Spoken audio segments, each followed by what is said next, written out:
इन साथियों स्वागत है आपका आपके अपने YouTube channel target with Ajit में। तो साथियों आज की इस क्लास में हम डिस्कस करने वाले हैं कृषि विज्ञान की एक महत्वपूर्ण शाखा एग्रोनॉमी से संबंधित उन सभी महत्वपूर्ण प्रश्नों के बारे में जो कि यूपीटीपीएससी एजीटीए, बिहार कोऑर्डिनेटर, एफसीआई इत्यादि परीक्षाओं में डायरेक्ट देखने को मिल सकती हैं। तो वीडियो को इन तक जरूर देखिएगा क्योंकि दिए गए सभी क्वेश्चंस एग्जाम ओरिएंटेड और सिलेक्टिव हैं। तो आइए देखते हैं। जैसे पहला प्रश्न है, सस्य विज्ञान के जनक हैं, एग्रोनॉमी के जनक कौन हैं? तो याद रखिएगा पीटर डे क्रेसेनजी हैं। कौन हैं? पीटर डे क्रेसेनजी हैं। और बात करें जेथ्रो टूल की तो फादर ऑफ वीट्स के नाम से जाना जाता है, तो जेथ्रो टूल को जाना जाता है। बात करें ऑर्नन एवं स्टाउट की तो ऑर्नन एवं स्टाउट ने जो कि पोषक तत्वों की अवधारणा का सिद्धांत दिया था। किसने? ऑर्नन एवं स्टाउट ने। बात करें लिविंग की तो कृषि रसायन के पितामह कौन हो जाते हैं? जेवी लिविंग हो जाते हैं। तो याद रखिएगा ये चारों मोस्ट इंपॉर्टेंट एग्जाम में पूछे जाते हैं। नेक्स्ट क्वेश्चन है, पश्चिमी राजस्थान में कौन सी दलहनी फसल वर्षा आश्रित परिस्थितियों में अधिक उपयुक्त है? मोस्ट एग्जाम रिपीटेड क्वेश्चन है कि पश्चिमी राजस्थान में कौन सी दलहनी फसल वर्षा आश्रित परिस्थितियों में अधिक उपयुक्त है? याद रखिएगा मोठ हो जाती है। कौन सा होता है? मोठ हो जाता है।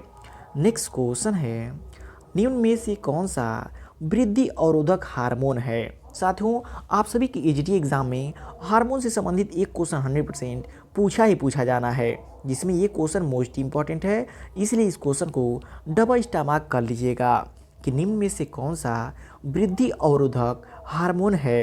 तो याद रखिएगा एब्सिक एसिड जो कि वृद्धि अवरोधक हार्मोन हो जाता है। जबकि बात करें IAA की तो ये हार्मोन जो कि फलों को एवं फूलों को गिरने से बचाता है। क्वेश्चन पूछा था एग्जाम में कि फलों को गिरने से कौन बचाता है? तो IAA इंडोल एस्टिक एसिड जो कि बचाता है। बात करें साइटोकाइनिन हार्मोन की, साइटोकाइनिन हार्मोन जो कि किसके लिए उपयोग होता है? तो याद रखिएगा सेल डिवीजन के लिए। सेल डिवीजन में कौन सा हार्मोन जो कि जिम्मेदार होता है? तो साइटोकाइनिन जिम्मेदार होता है।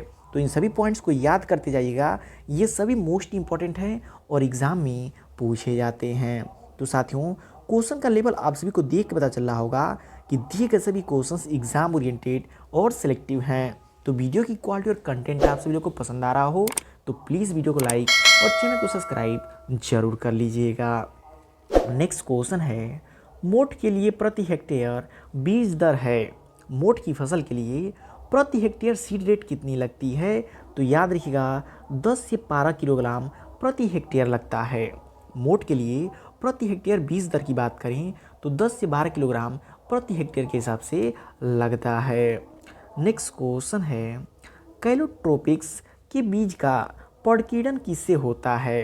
कैलोट्रोपिक्स के बीजों का प्रकीर्णन किससे होता है? तो याद रखिएगा पेपस से होता है। किससे होता है? पेपस से होता है। नेक्स्ट क्वेश्चन है, वह कौन था जिसने वीड शब्द का प्रयोग सबसे पहले किया था? तो पहले ही क्वेश्चन आपने पढ़ा है कि वह कौन था जिसने वीड शब्द का प्रयोग सबसे पहले किया था? तो किसने किया था? जेथ्रो टूल ने किया था। किसने किया था? जेथ्रो टूल ने किया था। और बात करें लीफ एरिया इंडेक्स की तो लीफ एरिया इंडेक्स किसने दिया था? तो याद रखिएगा वॉटसन ने दिया था। किसने दिया था? वॉटसन ने दिया था। तो इन दोनों लोगों को याद रखिएगा, एग्जाम में पूछे जाते हैं। नेक्स्ट क्वेश्चन है, गेहूं के खेत में कुछ सरसों के पौधे उग जाए तो उसे कहते हैं? साथियों मोस्ट इंपॉर्टेंट क्वेश्चन है, ये कई बार के प्रैक्टिस सेट में पूछा जाता है कि गेहूं के खेत में कुछ सरसों के पौधे उग जाए तो उसे क्या कहते हैं? याद रखिएगा रिलेटिव वीड्स कहते हैं। क्या कहते हैं? रिलेटिव खरपतवार कहते हैं। नेक्स्ट क्वेश्चन है, मृदा प्रोफाइल में वर्षा जल संग्रह करने को कहते हैं? सॉइल प्रोफाइल में वर्षा जल को संग्रह करने को क्या कहते हैं? तो ये भी क्वेश्चन याद रखिएगा इंपॉर्टेंट है, मृदा जल संग्रहण कहते हैं। क्या कहते हैं? मृदा जल संग्रहण कहते हैं। नेक्स्ट क्वेश्चन है, पीएम में किस प्रकार का वाष्पोत्सर्जन पदार्थ है? पीएम में जो है कि किस प्रकार का वाष्पोत्सर्जन पदार्थ है? तो याद रखिएगा पर्णरंध्र बंद करने वाला। कौन सा है? पर्णरंध्र बंद करने वाला वाष्पोत्सर्जन पदार्थ हो जाता है। नेक्स्ट क्वेश्चन है, वाष्पोत्सर्जन मापने हेतु किस यंत्र का प्रयोग किया जाता है? साथियों, आप सभी के एजीटी एग्ज़ाम में जितने भी जो कि यंत्र हैं जिससे सभी का कुछ ना कुछ मेजर किया जाता है, उससे एक क्वेश्चन तो 100% पूछा जाना तय है, जिसमें ये आपसे पूछा सकता है कि वाष्पोत्सर्जन मापने हेतु किस यंत्र का प्रयोग किया जाता है? किसका प्रयोग किया जाता है? याद रखिएगा लाइसीमीटर का प्रयोग किया जाता है। किसका प्रयोग किया जाता है? लाइसीमीटर का प्रयोग किया जाता है। बात करें साथियों पाइरोनोमीटर की, पाइरोनोमीटर से किसके नापने का प्रयोग किया जाता है? तो याद रखिएगा सोलर रेडिएशन को। किसको? सोलर रेडिएशन को मापने का कार्य किया जाता है पाइरोनोमीटर से। बात करें बैरोमीटर से, तो वायुदाब, वायुदाब मापा जाता है किससे? बैरोमीटर से। एनीमोमीटर की बात करें तो विंड वेन नापा जाता है। क्या?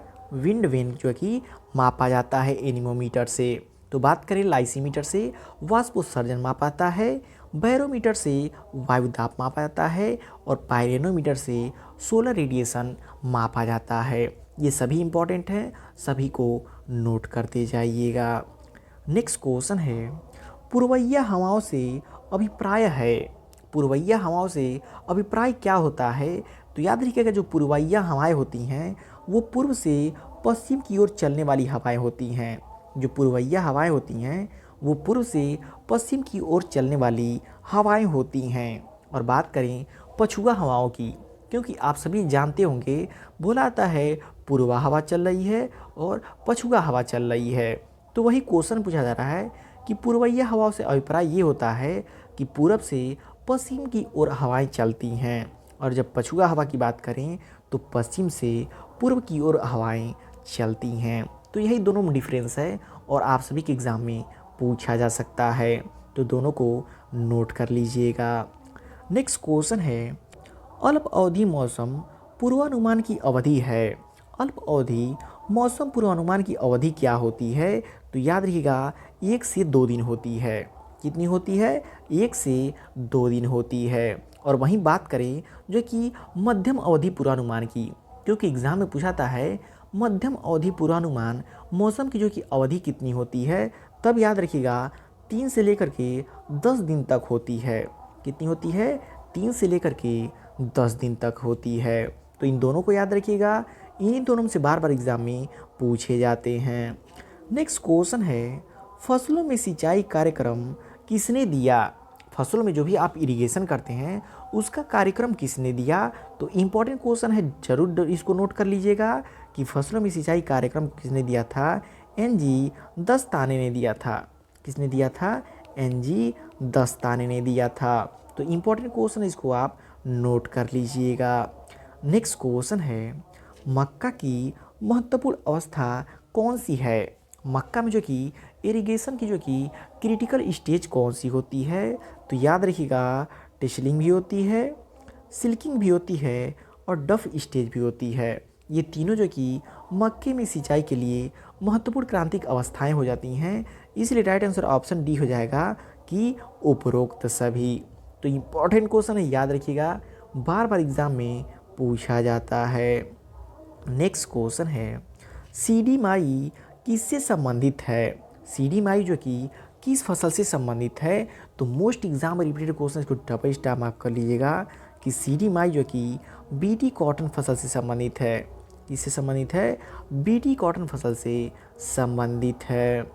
नेक्स्ट क्वेश्चन है, आम का पुष्पक्रम क्या है? आम में जो भी फ्लावरिंग होती है उसके पुष्पक्रम को क्या कहते हैं? तो याद रखिएगा पेनिकल कहते हैं। क्या कहते हैं?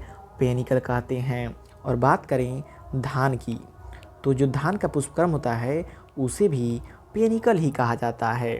तो इन दोनों को याद रखिएगा, एग्ज़ाम में पूछा जाता है। नेक्स्ट क्वेश्चन है, खीरे की खेती के लिए सबसे अनुकूल तापमान क्या है? बात करें खीरे की खेती के लिए अनुकूलतम तापमान की, तो खीरे की खेती के लिए अनुकूलतम तापमान क्या होता है? याद रखिएगा 18 से 24 डिग्री सेंटीग्रेड हो जाता है। कितना हो जाता है? 18 से 24 डिग्री सेंटीग्रेड हो जाता है। नेक्स्ट क्वेश्चन है, मटर का सेलिंग प्रतिशत क्या है? बात करें मटर में सेलिंग परसेंट की तो कितनी हो जाती है? 49% हो जाती है। कितनी होती है? 49% हो जाती है।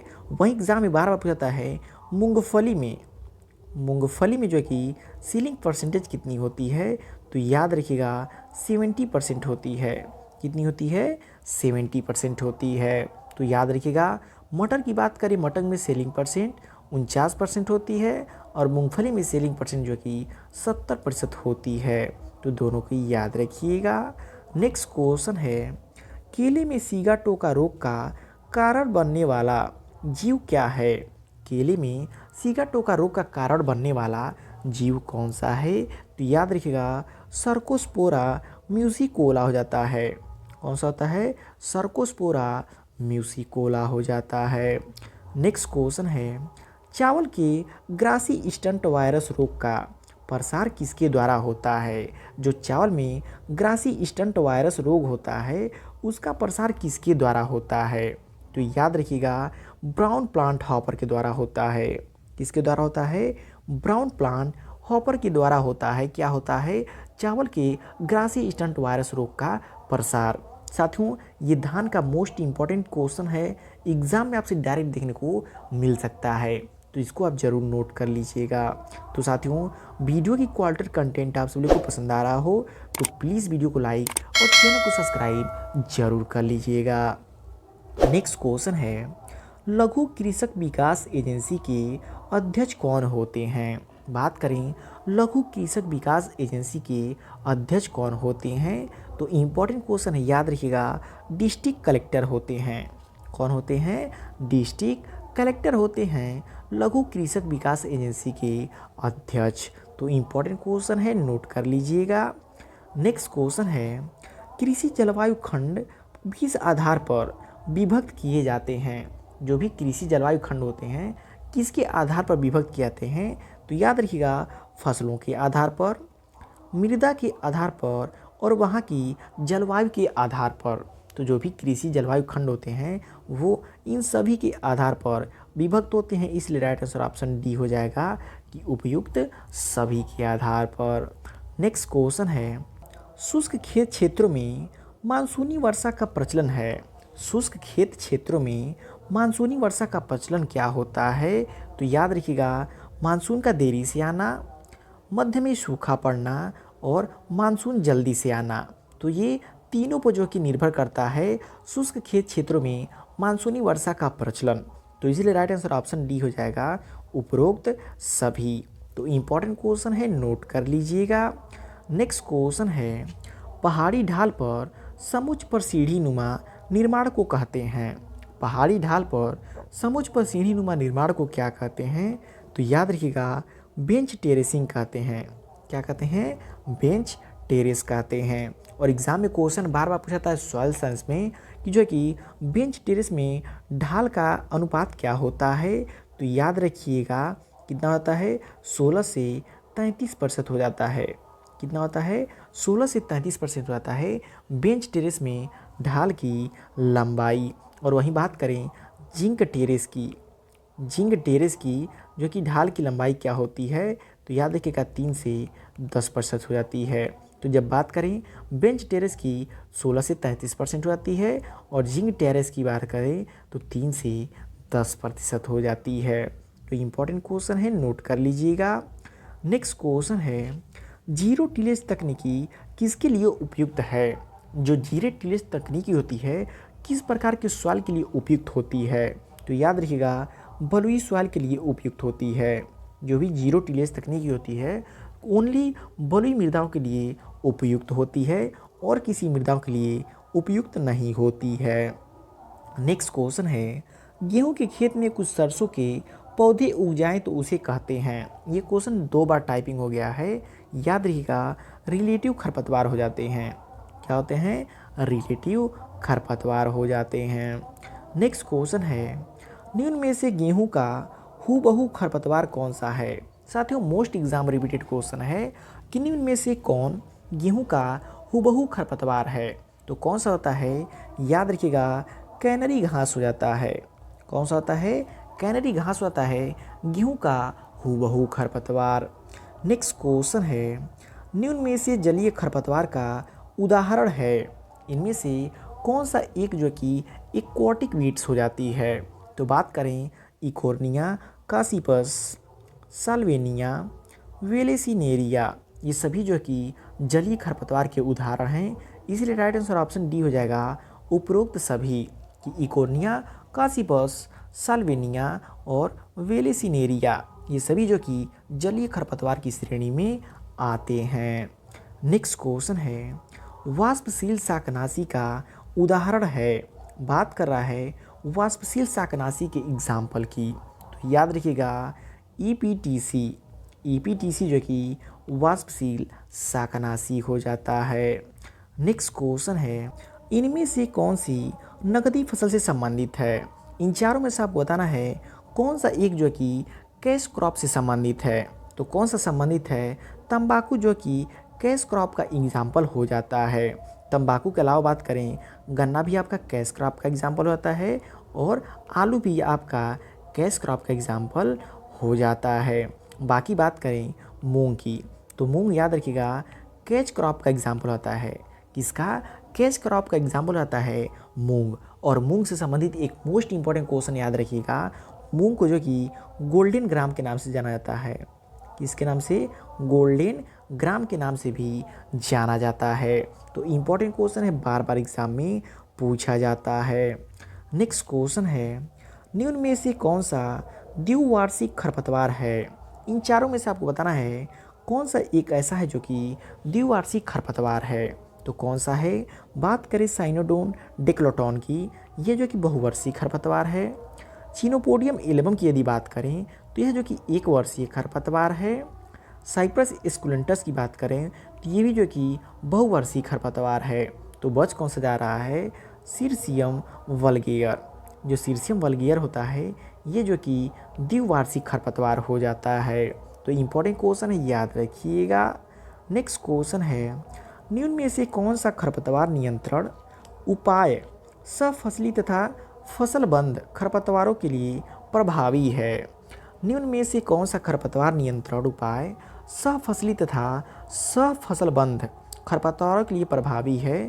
तो याद रखिएगा फसल चक्र। फसल चक्र जो कि खरपतवार नियंत्रण उपाय सफसली तथा सफसलबंद खरपतवारों के लिए प्रभावी होती है।